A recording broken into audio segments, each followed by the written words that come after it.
A rise in manufacturing activity has prompted Moody's to upgrade its ratings for two of the country's largest steel makers. A clampdown on production in China is only expected to aid Tata Steel and JSW Steel, says the ratings agency. But what about the threat of rising input cost and waging trade war? Both companies have sizable exposure to foreign markets as well. Joining us now to talk about what the ratings upgrades and the conditions for some of these revisions have been, Kaustubh, Chaubal, Vice President for Corporate Finance Group, Moody's Investor Services, is joining us right now on the phone line from Singapore. Kaustubh, thanks very much for taking out the time. Let me first dwell in a little bit on your take on what the sector is likely to do and then drill it down to the two stocks that you've become optimistic on. So for the industry as a whole, are you expecting consumption to see a significant uptick this time around? Sure. Thanks, Devina. Thanks for the opportunity. So basically, we expect crude steel consumption to grow at around mid-single digits over the next 12 to 18 months.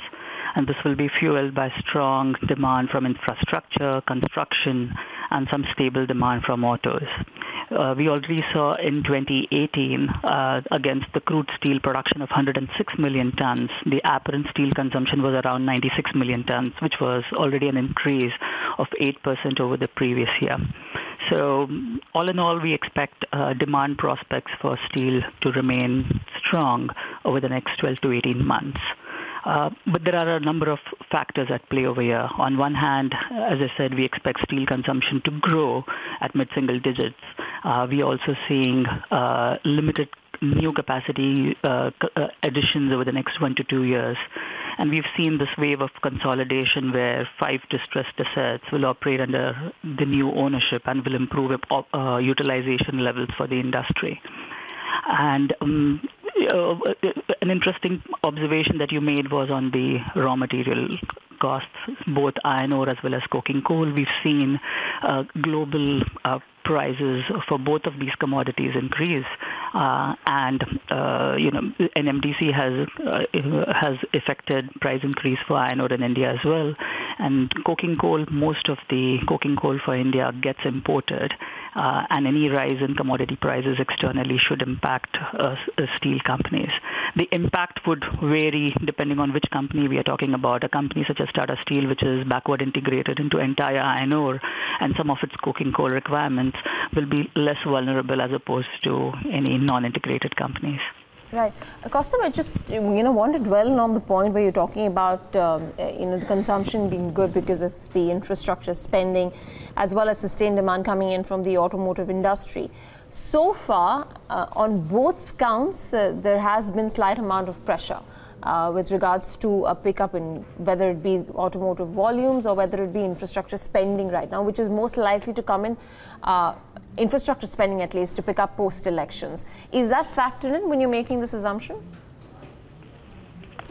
I mean, our assumption is around 5 to 6 odd% of steel consumption growth. Even if it moderates, it would yet remain strong. And as India migrates into equivalent of Euro State 6 April 20 onwards, we expect some pre-buying happening in the second half of calendar year 2019. So that should result in some pickup in demand from auto as well. All right, let's go down to individual counters now. You said Tata Steel is one stock, particularly on the variable of the input cost because of backwardation. You don't see that much of an impact on what's been happening with regards to the hike in iron ore prices and coal prices. Is that the only reason for the upgrade, or what are the other various factors that you have considered for the upgrade on Tata Steel? Sure. So we have a BA2 stable rating on Tata Steel. We upgraded them from BA3 to BA2. And their rating incorporates a one-notch uplift for expected support from the parent Tata Sons. So the underlying is yet a BA3. And of course, Tata Steel has three main businesses: the India operations, which are the most profitable; the Southeast Asian operations, which are in the process of being divested; and the European operations, which are also in the process of being divested. So it's the overwhelming dominance of the India business, which continues to drive the improvement in profitability and metrics for Tata Steel. In fact, their rights issue last year helped them in limiting the amount of debt on their balance sheet, even though they executed a large 5.6 million ton Bhushan Steel acquisition. So what has led to the upgrade is a couple of factors. One is, of course, the strengthening business profile in India as a result of this acquisition, which has even further cemented their position in East India.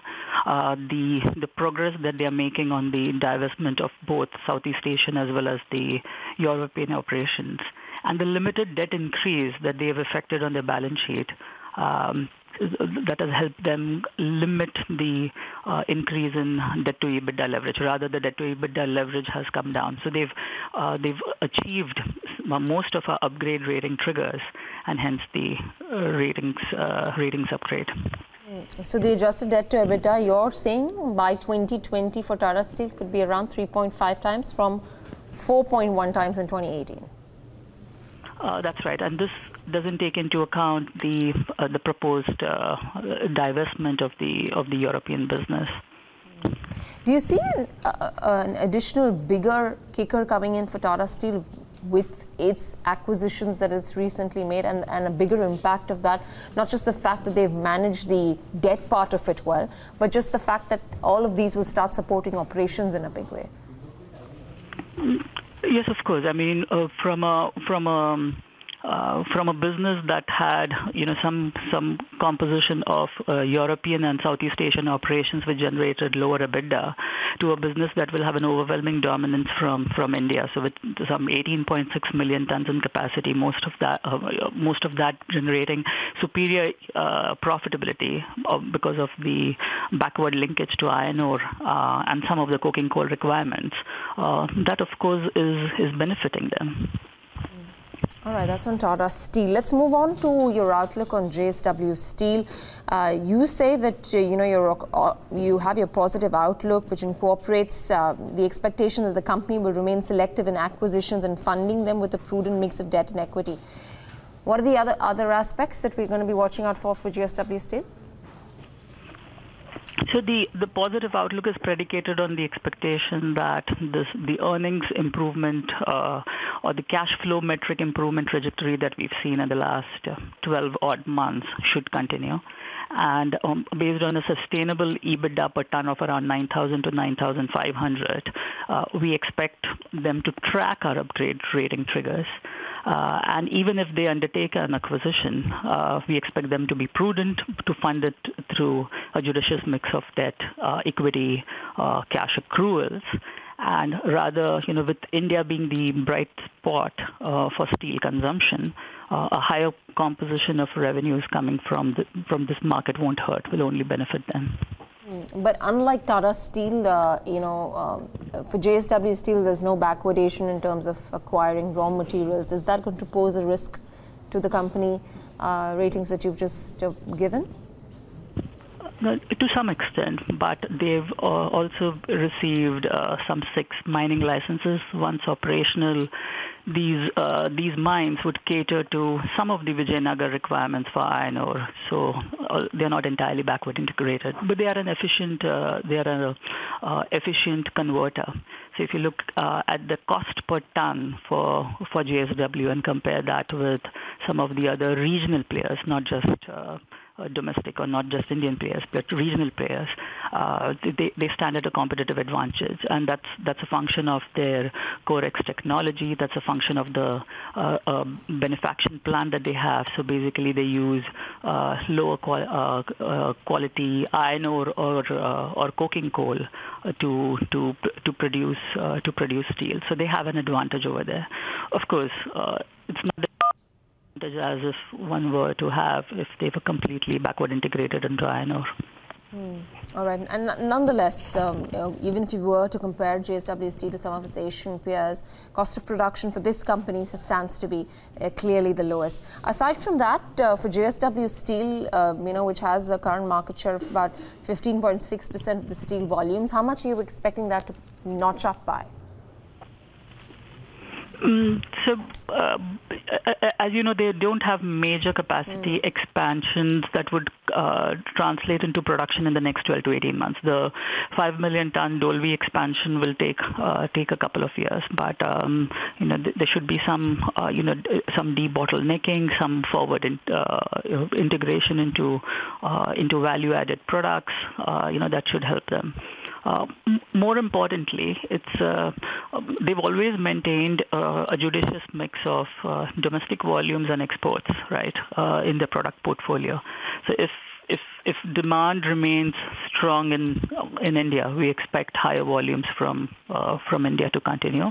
If demand picks up in neighboring markets, and if steel prices in the regional steel prices recover, then they have an opportunity to divert those volumes there.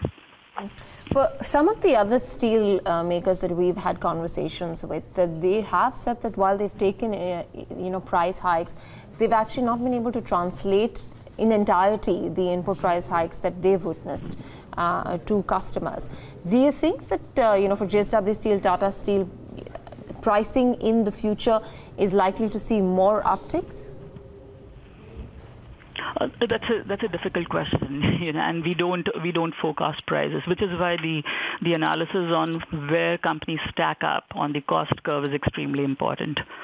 Just for the industry, I mean, if it were for the industry with regards to pricing power, what would the comment be? For Tata Steel and JSW?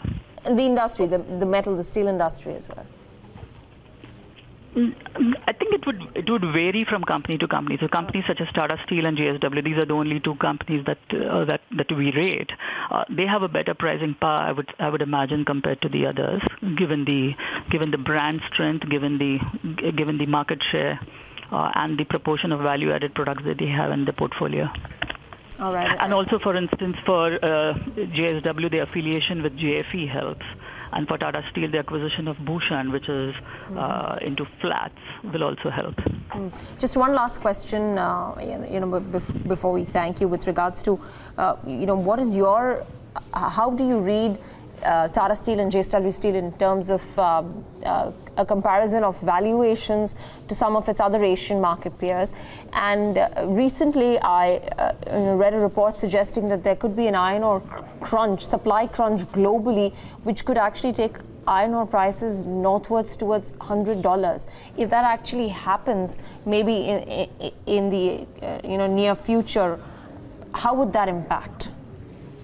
Of course, I mean, Tata Steel would stand at an advantage for the Indian operations, right? I mean, given their backward integration into the entire iron ore requirements, not only for themselves, but also for the acquired businesses. So far as JSW is concerned, they would be exposed to raw material price volatility. But for a ton of steel, you need some 1,400 kilograms of iron ore, some 780 kilograms of met coal. So if the iron ore price were to increase by, say, $10, or if the coking coal price were to increase by a similar amount, that would impact the steel cost of production by around $20. But for a company such as JSW, which already has an EBITDA per ton north of $130, there is a significant cushion, the significant headroom to absorb any price increases, I would say. All right, Kaustubh, it was great chatting with you and getting your insight on the entire steel space, as well as your rationale for the upgrades that we've seen on Tata Steel and JSW Steel.